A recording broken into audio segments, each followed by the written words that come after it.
Every small business owner knows exactly how chaotic it feels trying to manage all the people, the processes, the projects in the company. You might as well ask them to hop on a unicycle, spin all the plates, recite the alphabet backwards, all while keeping a smile on their face. And doesn't that kind of sound like the business that I'm sure you've always dreamed of? Probably not. So how do you manage all the employees, the systems, the projects in a way that doesn't make it feel like you're just a trained monkey in your own business? Well, if you're still trying to manage your business by instinct, good memory, or maybe 27 whiteboards in your office, then you are going to benefit so much from today's video. So you can welcome yourself to better, smoother, and simpler management in your business using the Trello Workspaces. And if you're new here to the channel, I just want to say welcome. My name is Kenneth Kolash, and I am a certified business coach. I have been an operator of a 114-year-old franchise and an author and pastor as well. And I am super excited to be here on this channel, giving you free resources, tools, and thoughts to make sure that your business grows successfully without all the crazy stress and chaos that tends to come with it. So without any further ado, let's jump into the Trello Workspaces. What I want to show you is exactly how I use this. And there's going to be 4 parts that we cover. And those 4 parts we're going to break down so that way you can again use this smoother, better, and simpler management system for you to manage your people, your processes,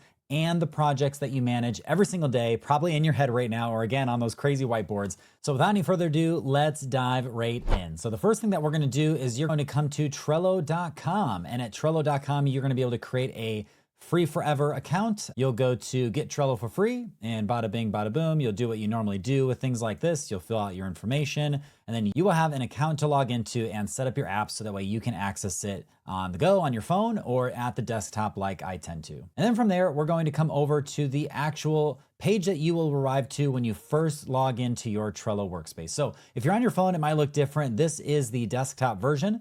And there are small and few aspects to the desktop version that are going to be different than the mobile. But for the most part, it is going to be exactly what you will see here. So the first thing that you're going to notice is that I have a start board.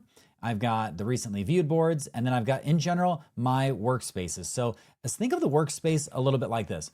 When you are putting up your whiteboard, you've got your Pages document open, or you're using Monday.com or Asana or whatever you're using.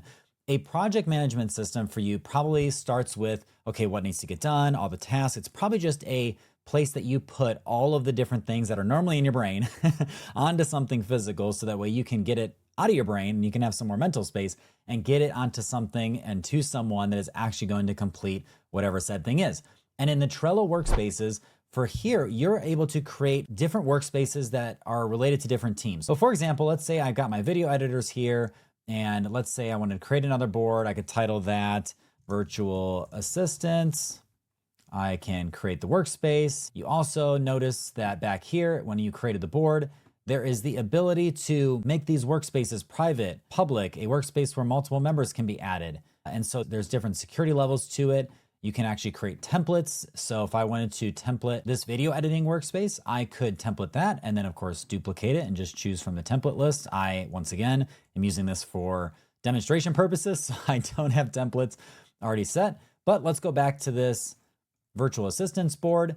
So you've got a blank workspace. And what I recommend that you do is when you're setting up your workspace first, you're going to want to actually set up all the workspaces for the different teams that are a part of your organization. So maybe that's the sales team, maybe that's the marketing team, maybe that's the leadership team. But you want to create boards for every single aspect, a team in your organization. So that way, not only do the unique members have access to the specific boards that are relevant to them, but you as the owner have a place that you can, almost like a dashboard that you can come in and you can look at. So you can see your entire organization in a macro sense, but you can also see the specific teams and the specific projects and even the specific tasks, however minute and niche you want to go. Whenever you're reviewing different layers in your organization, this is the place that you want to start. And that is the workspace station where you're going to obviously star certain boards that you tend to visit more often.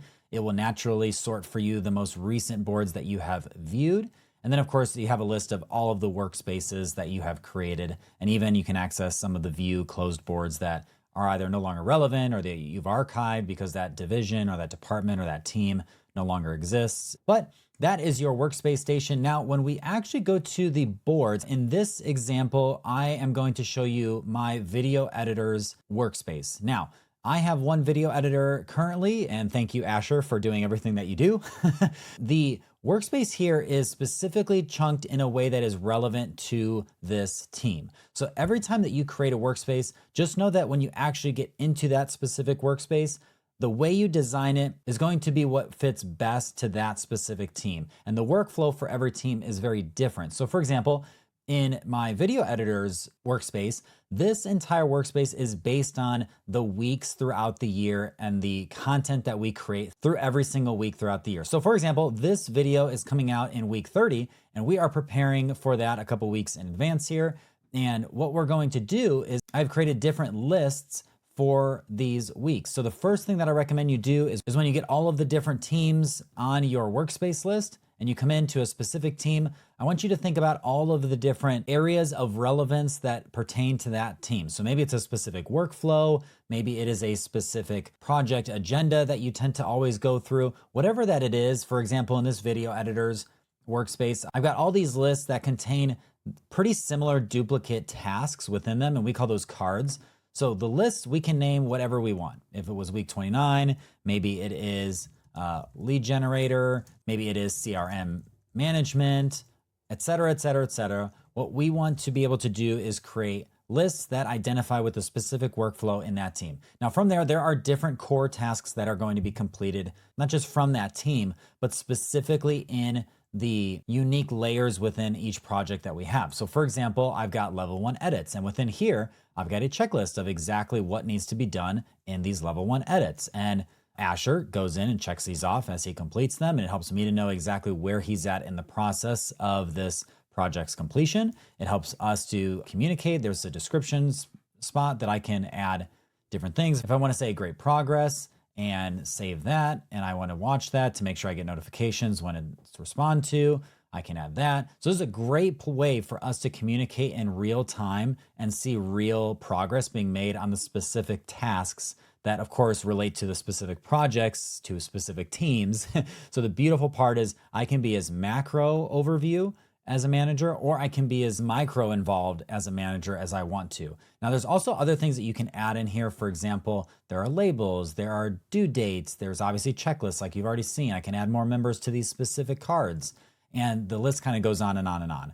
And from there, what we do is I go to level 1 edits, then of course it's level 2, which is different things, level 3. And as these cards get completed, we can check these off, it completes the tasks. And so the beautiful part about Trello is it's not just a place for you to manage in a macro sense, it's a great place for you to manage even in the micro sense of your specific tasks or aspects of your workflow within each project. So I think of these lists like projects. So we got week 29 as a project, and within that project, I've got a variety of tasks that need to be completed by a potentially variety of people. And it's a central place for all of us to communicate, check off the tasks and the to-dos, and know exactly how far along we are in terms of being ahead on projects. And we can estimate the completion date based on these lists and cards. So that is what I want to talk about in terms of the workspaces, which is the initials page that we were at. Now, the last thing that I want to cover is something that we call power-ups. Now, power-ups are really cool because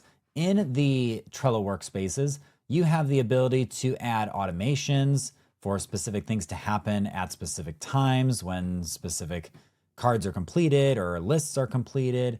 And so that is really beautiful. And then there's power-ups, and power-ups are really interesting because there's a ton of different unique integrations that come into the Trello workspaces where we're able to not only automate things to happen, but we're able to actually amplify or integrate with other apps, softwares, platforms. So this is a really, really beautiful suite where I can search and maybe I want to look up something that is specifically to the cards within this platform. So we got all these things, all these power-ups that we can add to our workspace that specifically have to do with the cards. Or if I want to search something that has to do with the lists, here's a ton of things in regards to the list. So I can add a variety of amazing power-ups to this specific workspace. And when I'm done, those power-ups will be active within this platform here in this workspace. So what have we covered? We have covered the workspaces, we have covered the lists or projects, and the cards or tasks, and we've covered the power-ups and automations that make Trello an amazing place for you to not only manage your team, not only manage the processes that they go through in their workflow, but also even the projects and the tasks that they manage and complete as they're working on them. So it's a real-time platform that you're able to use, invite, and have different security levels in terms of who has access to what. You can manage multiple teams. You can see it at a macro level and even get into the micro details and the micro tasks that are being completed. So Trello is one of my favorite places and one of my favorite platforms to use when it comes to a project management system, even a people management system, and even direct communication that I can have back and forth with people in their own respective areas that they work in. So there you have it. That is step 3 in my goal achievement system, the Trello Workspaces. And I am so looking forward to hearing what you do with your Trello Workspaces. I would love for you to comment, screenshot, and send me the ways that you're using your Trello Workspace. I would love to be a resource for you as you continue to clarify your processes, manage your people with less stress, and in general, grow your business. So enjoy the Trello Workspaces. I will see you on the next episode as we go through step 4 of my goal achievement system. So subscribe so you get access to the 4th step in my goal achievement system, and I will see you in the next video.